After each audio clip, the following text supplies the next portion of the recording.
Atherosclerosis एक ऐसी स्थिति है जो धमनियों के अंदर प्लैक के निर्माण की विशेषता है। समय के साथ यह प्लैक धमनियों को सख्त और संकीर्ण कर देता है, जिससे अंगों और ऊतकों में रक्त का प्रवाह कम हो जाता है। एथेरोस्क्लेरोसिस विभिन्न जटिलताओं को जन्म दे सकता है, जिसमें कोरोनरी धमनी रोग भी शामिल है, जो सीने में दर्द या दिल के दौरे का कारण बन सकता है, और परिधीयजो सीने धमनी रोग, जिससे पैर में दर्द या गैंग्रीन भी हो सकता है। एथेरोस्क्लेरोसिस के जोखिम कारकों में उच्च कोलेस्ट्रॉल, उच्च रक्तचाप, धूम्रपान, मधुमेह, मोटापा और गतिहीन जीवन शैली शामिल हैं। उपचार में अक्सर जीवन शैली में बदलाव, जोखिम कारकों को नियंत्रित करने के लिए दवाएं और कभी-कभी गंभीर रूप से प्रभावित धमनियों में रक्त के प्रवाह को बहाल करने की प्रक्रियाएं शामिल होती हैं। एथेरोस्क्लेरोसिस को ठीक नहीं किया जा सकता है, लेकिन इसे जीवन शैली में बदलाव, दवाओं और कभी-कभी प्रक्रियाओं के माध्यम से प्रभावी ढंग से प्रबंधित किया जा सकता है।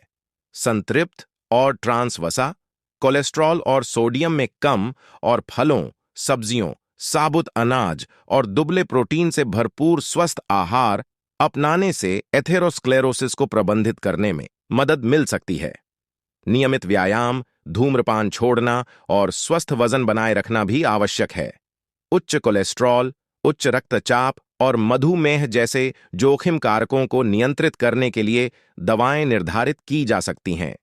इनमें स्टैटिन, रक्तचाप कम करने वाली दवाएं, एंटीप्लेटलेट दवाएं और रक्त शर्करा के स्तर को नियंत्रित करने वाली दवाएं शामिल हो सकती हैं। गंभीर मामलों में जहां दवा और जीवन शैली में बदलाव पर्याप्त नहीं है, हृदय में रक्त के प्रवाह को बेहतर बनाने के लिए एंजियोप्लास्टी और स्टेंटिंग या कोरोनरी धमनी बाईपास सर्जरी जैसी प्रक्रियाएं आवश्यक हो सकती हैं। ये प्रक्रियाएं अवरुद्ध धमनियों को खोलने या रक्त प्रवाह के लिए नए रास्ते बनाने में मदद करती हैं।